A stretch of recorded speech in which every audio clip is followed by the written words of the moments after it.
যতদিন east Bengal regiment থাকবে, east Bengal রেজিমেন্টের একটা সৈনিক যতদিন জীবিত থাকবে, এদেশের স্বাধীনতা সার্বভৌমত্ব অক্ষুণ্ণ রাখার জন্য আমরা সব সময় জীবন উৎসর্গ করতে প্রস্তুত থাকব। আমি গর্বের সাথে বলতে চাই, বাংলাদেশে 18টি জেলা ছিল তখন। পাকিস্তান ভারতীয়রা যুদ্ধে যোগদান করে 22শে নভেম্বর তারিখে। তারপর থেকে তাদের বড় আর্মি, তাদের গান আছে, এয়ারক্রাফট আছে, ট্যাঙ্ক আছে, সবকিছু নিয়েই তো তারা যুদ্ধে ডমিনেট করবে। তবু এই 18টি জেলার মধ্যে একটি মাত্র জেলা মুক্তিবাহিনী একক প্রচেষ্টায় দখল করেছে, সেটা হলো সিলেট জেলা শহর। দখল করেছে ইস্ট বেঙ্গল রেজিমেন্টের 1ম ব্যাটালিয়ন সিনিয়র টাইগার্স। আমি সেই এমসি কলেজের সেই যুদ্ধে আমার 2টি কোম্পানির নেতৃত্ব দিয়েছিলাম 15ই ডিসেম্বর তারিখে। মেজর জিয়াউদ্দিনকে গভীর শ্রদ্ধার সাথে স্মরণ করি। প্রকৃত মুক্তিযোদ্ধা, যিনি ঢাকা ব্রিগেডের কমান্ডার হিসাবে, একজন লেফটেন্যান্ট কর্নেল হিসাবে চিঠি লিখেছেন শেখ মুজিবুর রহমানের মতো প্রধানমন্ত্রীকে। চিঠি লিখেছেন, আপনি ভারতের সাথে কি চুক্তি করেছেন সেটি জনসমক্ষে প্রকাশ করুন, নতুবা আরেকটা মুক্তিযুদ্ধ শুরু হবে, আপনাকে ছাড়াই তো আমরা দেশকে স্বাধীন করেছি, আবারও দেশের স্বাধীনতা সার্বভৌমত্ব রক্ষা করব। একজন lieutenant colonel, serving lieutenant colonel Sheikh Mujibur রহমানের মতো বিরাট ব্যক্তিত্বের কাছে এইভাবে চিঠি লিখেছেন। স্বাভাবিকভাবেই তাকে আর্মি থেকে ডিসমিস করে দেওয়া হয়েছে।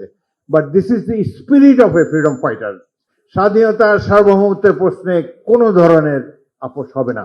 ইস্ট বেঙ্গল রেজিমেন্টের এই যে গৌরব গাথা, এটি আমরা গ্রামে গ্রামান্তরে জনগণের কাছে ছড়িয়ে দিতে চাই, রাজনীতির ঊর্ধ্বে রাখতে চাই।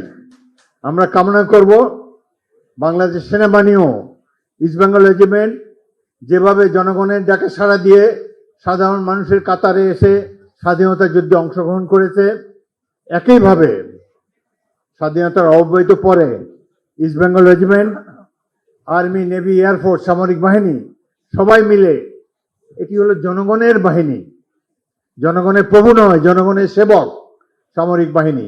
এই সামরিক বাহিনী জনগণের জন্যই সবসময় প্রস্তুত থাকবে। যেমন প্রাকৃতিক দুর্যোগে, তেমনিভাবে রাজনৈতিক দুর্যোগে, যে কোনো সময় বাংলাদেশের স্বাধীনতা সার্বভৌমত্ব অক্ষুণ্ণ রাখার জন্য সামরিক বাহিনী সবসময় এগিয়ে আসবে এবং ঐতিহাসিক ভূমিকা রাখবে, এটাই সবসময় আমরা কামনা করি। সুতরাং এটি নিয়ে বাঙালি গর্ব করতে পারে। পৃথিবীর কোন জাতির চেয়ে আমরা ছোট নয়। পাকিস্তানিরা বলতো আমরা নাকি মার্শাল রেস না। আমরা মার্শাল রেস না তো কারা মার্শাল রেস? এটা তো প্রমাণ হয়ে গেছে 1971 সালে।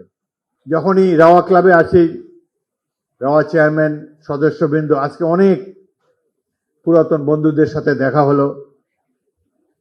ইস্ট বেঙ্গল রেজিমেন্টের প্রাক্তন সৈনিক, আর্ম সার্ভিসেসের অনেকের সাথে দেখা হলো। মনে হলো যে আমি আমার নিজের বাড়িতে ফিরে এসেছি।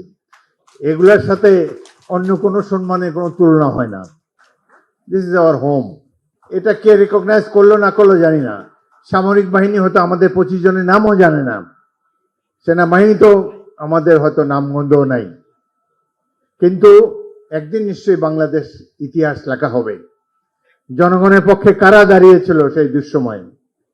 কিছু কিছু লোক চুপচাপ বসেছিল, কিছু কিছু লোক পশ্চিম পাকিস্তানে চলে গিয়েছে, বাট ইস্ট বেঙ্গল রেজিমেন্টের প্রত্যেকটি সৈনিক অফিসার মুক্তিযুদ্ধে অংশগ্রহণ করেছে, এটি আমাদের অনেক গর্ব। ইস্ট বেঙ্গল রেজিমেন্ট বাংলাদেশের স্বাধীনতায় গৌরবময় অবদান রেখেছে। এ কথাটি আপনারা কি স্বীকার করেন? যারা স্বীকার করেন তারা হ্যাঁ বলুন। আমার মনে হয় হ্যাঁ জয়যুক্ত হয়েছে, হ্যাঁ জয়যুক্ত হয়েছে, হ্যাঁ জয়যুক্ত হয়েছে। ধন্যবাদ।